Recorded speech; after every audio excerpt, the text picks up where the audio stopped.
Hello everyone, welcome back. तो discuss करते हैं कुछ इंपॉर्टेंट क्वेश्चन जो कि वाइल्ड लाइफ फंड के बारे में जो भी वीडियो अपलोड किया था उसी से रिगार्डिंग जो 16 क्वेश्चंस हैं जो वर्ल्ड वाइल्ड लाइफ फंड के बारे में है। तो देखते हैं क्वेश्चन नंबर फर्स्ट से। WWF जिसका मीनिंग होता है world wild life fund India, मतलब हम अभी इंटरनेशनल की बात नहीं कर रहे, इंडिया में जो इसका एक सब बॉडी है या फिर इंडिया का अपना एक पूरा होल सोल WWF इंडिया जैसे बोलते हैं, उसका हेड क्वार्टर कहाँ पे लोकेटेड है। WWF India head quarters is located at which city of India, India के किस शहर में है। तो लाइक जैसे आपने पढ़ा था बॉम्बे नेचुरल हिस्ट्री सोसाइटी का हेड क्वार्टर मुंबई में है, उसी सेम पॉइंट पे मुंबई में ही WWF इंडिया का हेड क्वार्टर्स भी लोकेटेड है। इस तरीके से आपको ध्यान रहेगा। जबकि एक हमने पढ़ाया था आपको WTI मतलब wild life trust of India, उसका हेड क्वार्टर है उत्तर प्रदेश की सिटी नोएडा में। ठीक है। सेकंड क्वेश्चन में हम बात करते हैं, Morges manifesto is directly concern to the establishment of which global conservation organisation. काफ़ी अच्छा क्वेश्चन है। देखिए, Morges is a name of city that located in this Switzerland. ठीक है। Morges manifesto is directly concern मतलब मैनिफेस्टो का मतलब होता है प्रस्ताव। ठीक है। तो मैनिफेस्टो जो मॉर्गेज मैनिफेस्टो है उसका संबंध था WWF के इस्टेब्लिशमेंट से। ठीक है। क्योंकि स्विट्ज़रलैंड का सिटी है और इसका प्रस्ताव लाने का मतलब ये था कि WWF से पहले भी, जो WWF का मतलब होता है कि WWF इंटरनेशनल, इससे पहले बहुत सारे ऑर्गेनाइजेशन थे जो इन्वायरमेंटल कंजर्वेशन के फील्ड में काम कर रहे थे, but they not able to their work properly in field of environmental conservation. तब उसमें सबसे मेन प्रॉब्लम आती थी फंड की। तो फंड रेज करने के लिए, फंड कलेक्ट करने के लिए वहाँ के लोगों ने, जो इन्वायरमेंटलिस्ट थे, कंजर्वेशन, उन्होंने एक अपना फंड रेजिंग ऑर्गेनाइजेशन बनाया था स्टार्टिंग में। उसके लिए वो लाए थे मॉर्गेज मैनिफेस्टो और as a result of that WWF international की स्थापना हुई थी उसके रिजल्ट में। ठीक है। क्वेश्चन नंबर थर्ड में बात करते हैं, what is true about the giant panda, जो कि वाइल्ड लाइफ फंड जो है उसका सिंबल है, उसका एम्बलम पे उसका फोटो है। तो इसके बारे में क्या बात सही है, हमें वो बात करनी है। देखिए, जो पांडा होता है, जो गेंड पांडा होता है और एक रेड पांडा होता है, हमारा यहाँ जो कंसर्न है, जो बात करने का मोटो है, वो है गेंड पांडा के बारे में, क्योंकि gained Panda is the symbol of WWF international. ठीक है। Feeds on the grasses including bamboo. ठीक है। एक बात यहाँ पे ध्यान रखें, बम्बू जो होता है बॉटनी में, जो नॉन बायोलॉजिकल फील्ड के स्टूडेंट हैं उनके लिए बम्बू, जिसे हिंदी में हम बोलते हैं बांस, बांस जिस प्लांट फैमिली को बिलोंग करता है उसका नाम होता है ग्रैमनी या दूसरा नाम होता है पोएसी। वो एक मोनोकार्ड फैमिली है और इस फैमिली में जितने भी प्लांट आते हैं नॉर्मली हम उन्हें ग्रासेस बोलते हैं, जैसे वीट, गेहूँ, राइस, धान, जौ, ये सब जो प्लांट जितने भी होते हैं, जो सीरियल्स होते हैं, वो सब इसी में आते हैं, इंक्लूडिंग शुगर केन भी इसी फैमिली का मेंबर है। तो एक जनरल टर्म में इस फैमिली में आने वाले सभी प्लांट को हम ग्रासेस बोलते हैं। तो बम्बू जो होता है बांस, वो भी इसी फैमिली का मेंबर है। तो कहने का मतलब है feeds on all grasses including bamboo, ये बात सही नहीं है। केवल जो गेंद पांडा होता है इसका जो फूड मटेरियल होता है, ठीक है, वो बम्बू होता है, ना कि आल ग्रासेस। ये यहीं से पहला पॉइंट है कि नॉट ट्रू, बात पूछ रहा है कि ट्रू नहीं है। ठीक है। दूसरे पॉइंट पे है कि लो रिप्रोडक्टिव कैपेसिटी, हाँ बिल्कुल सही बात है, लो रिप्रोडक्टिव कैपेसिटी होती है। लॉन्ग गेस्टेशन पीरियड, बहुत लंबे ड्यूरेशन के बाद ये बच्चा पैदा करता है, मतलब जैसे कि इन ह्यूमन बींग में 9 मंथ होता है तो इसमें होता है 28 मंथ का पीरियड। इसी तरीके से स्मॉल पॉपुलेशन साइज, नंबर इनका बहुत कम है। ये सभी बातें सही है, मगर पहला जो स्टेटमेंट है कि feeds on all grasses including bamboo, मतलब सभी ग्रासेस फीड करता है, इसका मतलब हुआ कि धान को भी खाएगा, गन्ने को भी खाएगा, वीट को भी खाएगा, ऐसा नहीं है। ये केवल बम्बू को खाता है, मतलब बांस के प्लांट जो होता है उसकी जो टेंड्रिल्स होती हैं, जो न्यूली बॉर्न लीव्स होती हैं, उन पे ये फीड करता है। ठीक है। तो करेक्ट आंसर जो यहाँ पे है नॉट ट्रू का मतलब ए। नेक्स्ट क्वेश्चन में बात करते हैं कि in which are the following is true about the WWF international. जब सिंपल हम बात करेंगे तब इसका मतलब इंटरनेशनली होगा, ग्लोबल ऑर्गेनाइजेशन की बात नहीं कर रहा। और जब हम किसी एक पार्टिकुलर कंट्री की बात करेंगे, जैसे कि इंडिया की बात करें, तो हम इसका नाम लिखेंगे WWF इंडिया। ठीक है।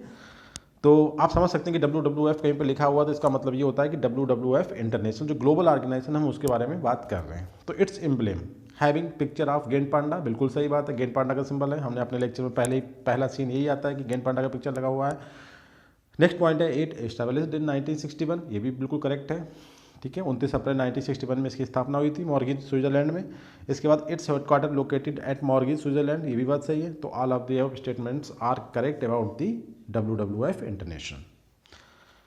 नेक्स्ट क्वेश्चन में बात करते हैं कि जो WWF था has been renamed as world fund for nature या फिर wildlife fund for nature, दोनों बातें सही हैं।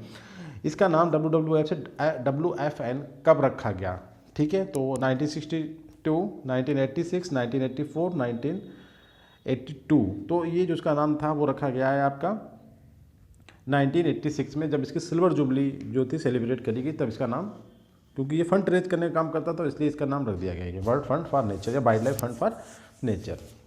नेक्स्ट क्वेश्चन 6 में हम बात करते हैं, काफ़ी इंपॉर्टेंट क्वेश्चन है और काफ़ी रिसेंट क्वेश्चन होता है। ये वाले जो क्वेश्चंस होते हैं ये हमेशा चेंज होते रहते हैं, इन पे बहुत नैरेटिव आपको बहुत ही क्लियर रखना चाहिए, क्योंकि ये आज मैं बताता हूँ कल दूसरा चेंज हो सकता है। कहने का मतलब है कि in which are the following animal is upgraded from the endangered to vulnerable, मतलब पहले वो इंडेंजर्ड था, कहने का मतलब बहुत ज़्यादा उस पर खतरा था, उसके सर्वाइवल को ख़त्म होना की तरफ वो मूव कर रहा था, बट कंजर्वेशन एफर्ट के बाद वो वल्नरेबल हो गया, मतलब वो एक ऐसी कंडीशन में आ गया कि अभी वो खत्म नहीं होगा, मतलब अच्छी कंडीशन में जा रहा है, ग्रोइंग हो रहा है, उसके नंबर कंटिन्यूसली बढ़ रही है। तो ये वाली जो घटना हुई है कि उसका अपग्रेडेशन हो गया बाय द कंजर्वेशन एफर्ट।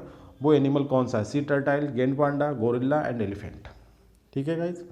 तो इसमें जो करेक्ट आंसर है वो गेंड पांडा के बारे में बात हुआ। गेंड पांडा के बारे में इतना ज़्यादा एफर्ट हुए कंजर्वेशन की वो जो था अपनी इंडेंजर्ड कैटेगरी से बाहर आ गया और अब वो आज वल्नरेबल है। Vulnerable is less stressful category of the IUCN red list, जबकि इंडेंजर्ड काफ़ी टिपिकल एंड काफ़ी स्ट्रेसफुल कैटेगरी होती है, जहाँ पे इंडेंजर्ड के बाद जो इंडिविजुअल्स होता है, जो एनिमल होता है वो क्रिटिकल इंडेंजर्ड होता है, उसके बाद extinct and wild and finally वो खत्म हो जाता है, एक्सटिंक्ट हो जाता है।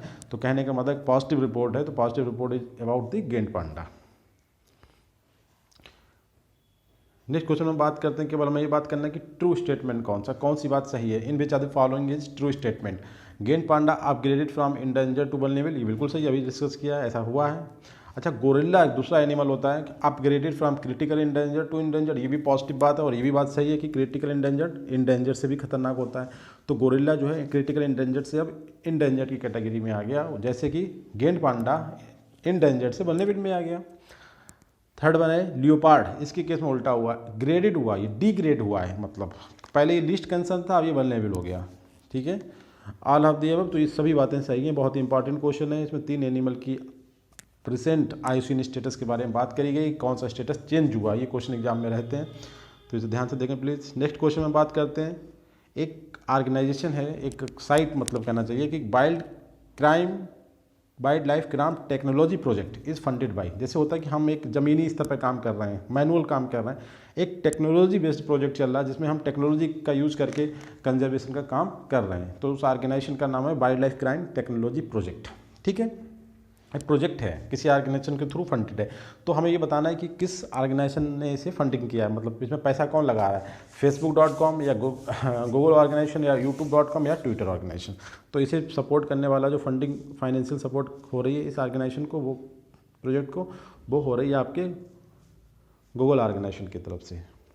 नेक्स्ट क्वेश्चन 9 में हम डिस्कस करते हैं, in which of the following project is not conducted by WWF, मतलब WWF ने अभी तक बहुत अच्छी इसकी एक मतलब सुपर हिस्ट्री रही है, जिनने बहुत सारे एनिमल को प्रोटेक्ट किया है। तो कहने का मीनिंग यहाँ पे कि इसमें से कौन सा ऐसा प्रोजेक्ट है जिसमें WWF का कंट्रीब्यूशन नहीं है, या उसने वो प्रोजेक्ट जो था कंडक्ट नहीं किया था। Crane conservation project, crocodile breeding project, sloth bear project या फिर प्रोजेक्ट हंगुल। हमने आपको प्रोजेक्ट हंगुल पढ़ाया है। हंगुल एक एनिमल है जो कश्मीर और हिमाचल प्रदेश में पाया जाता है, और ये वाला जो प्रोजेक्ट था अपना WTI मतलब wild life trust of India, जो कि इंडियन ऑर्गेनाइजेशन है और इंडियन पेरिफेरी में ओनली काम करता है, ये उसका प्रोजेक्ट था। जबकि ऊपर वाले तीनों प्रोजेक्ट हैं, crane conservation project, crocodile breeding project and sloth bear project जो है वो आपका WWF का था, जबकि ये वाला जो प्रोजेक्ट है वो WTI का है, wild life trust of India का। तो गाइज यहाँ पे जो करेक्ट आंसर है, क्योंकि अगर नाट पूछा है तो नाट के लिए ये हंगुल प्रोजेक्ट जो है WTI का है, wild life trust of India का, ना कि WWF का। नेक्स्ट क्वेश्चन में बात करते हैं, काफ़ी इंपॉर्टेंट क्वेश्चन है ये, देखिए क्वेश्चन नंबर 10 में कुछ एनिमल्स हैं कॉलम ए में, कॉलम बी में इनकी IUCN रेड लिस्ट कैटेगरी है। तो हमें मैच करना है कौन सा एनिमल किस कैटेगरी में रखा है, जैसे African elephant, Asian elephant, hangul and Tibetan antelope, जिसे हम चिरू गॉड भी बोलते हैं। तो देखिए एक इंपॉर्टेंट बात ये है कि अफ्रीकन एलिफेंट और एशियन एलिफेंट दोनों की हमें कैटेगरी अलग अलग है। एलिफेंट तो मतलब एक अफ्रीकन है एक एशियन है। तो अफ्रीकन एलिफेंट जो होता है वो जो है पहले का देखें आप इसे,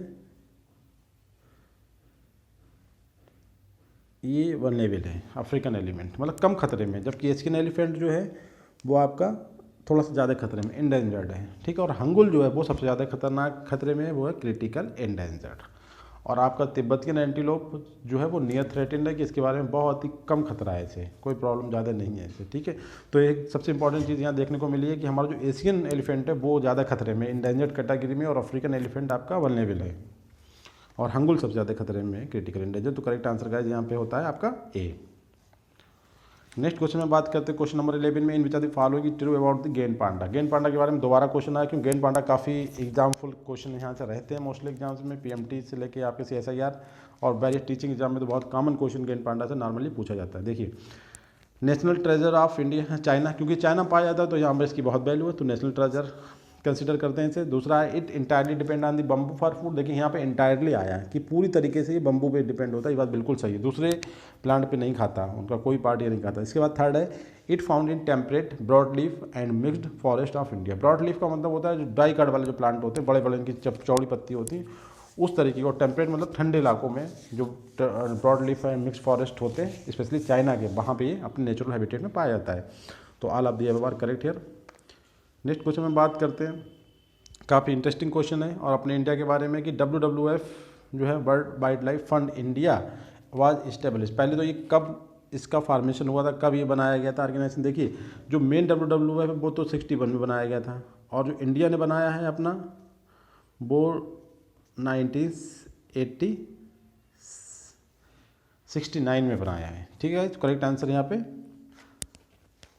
WWF फंड इंडिया, ठीक है, वो इन्होंने अपना बनाया 69 में, ध्यान रखना है। करेक्ट आंसर बी, 69 में बनाया इंडिया ने अपना। इसके बाद पोलर बियर, पोलर बियर की IUCN रेड लिस्ट कैटेगरी की बात कर रहे हैं कि किस कैटेगरी में आता है। लिस्ट कंसर्न है, इंडेंजर्ड है, वल्नरेबल है, क्रिटिकल इंडेंजर्ड है। तो गाइस जो पोलर बियर्स है उस पर ज़्यादा प्रॉब्लम नहीं है, वल्नरेबल कैटेगरी में आता है। नेक्स्ट क्वेश्चन में बात करते हैं कि in which of the following set of animal, एक पूरा सेट एनिमल का है, 3 एनिमल्स उसमें दिए कि सब एनिमल, ऐसा कौन सा सेट है जिसमें जितने भी एनिमल हैं वो सब इंडेंजर्ड हों।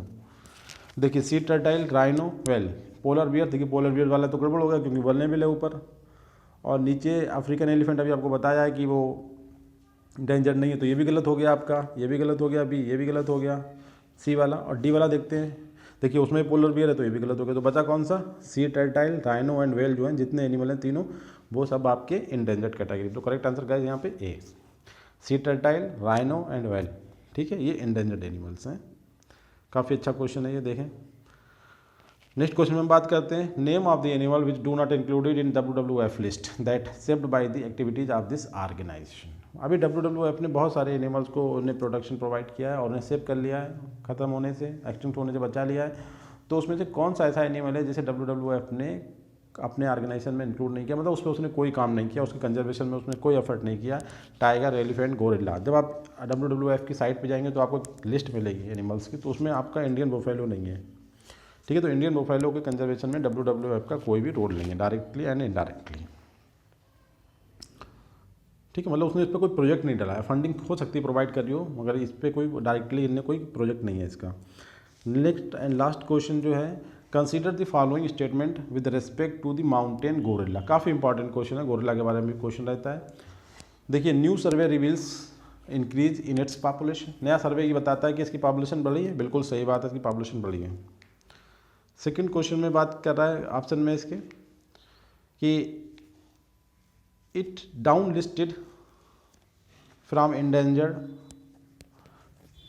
सॉरी डाउन लिस्टेड टू करो यहाँ पे तब सही आएगा, to endanger from critical endangered in IUCN red. ये भी अच्छी बात है, इसके बारे में पॉजिटिव मिला है हमें कि क्रिटिकल इंडेंजर से ये इंडेंजर्ड हो गया है, ठीक है। थर्ड वन है कि it lives in mountains of democratic Republic of Congo, Rwanda at altitude of 8000 feet से 13000 फीट की, मतलब 8000 to 13,000 फीट की ऊंचाई पे पाया जाता है। और पाया कहाँ जाता है, अफ्रीकन कंट्री है। देखिए कांगो, रवांडा एंड युगांडा ये सब क्या है, अफ्रीकन कंट्री हैं, तो ये अफ्रीका में पाया जाता है। ये तीनों बातें जो है इनके बारे में सही है क्वेश्चन। तो जो करेक्ट आंसर है इस डी, कि इसकी पॉपुलेशन बढ़ी है और ये पहले क्रिटिकल इंडेंजर्ड था रेड लिस्ट में, अब ये इंडेंजर्ड हो गया by help of conservation effort. And ये found in the Democratic Republic of Congo, Rwanda and Uganda में 8000 से 13000 की फीट पे पाया जाने वाला एनिमल है। तो करेक्ट गाइस एवरीथिंग। तो I hope that whole topics you find clear very much. Please do subscribe my channel if you like this video. Thank you very much.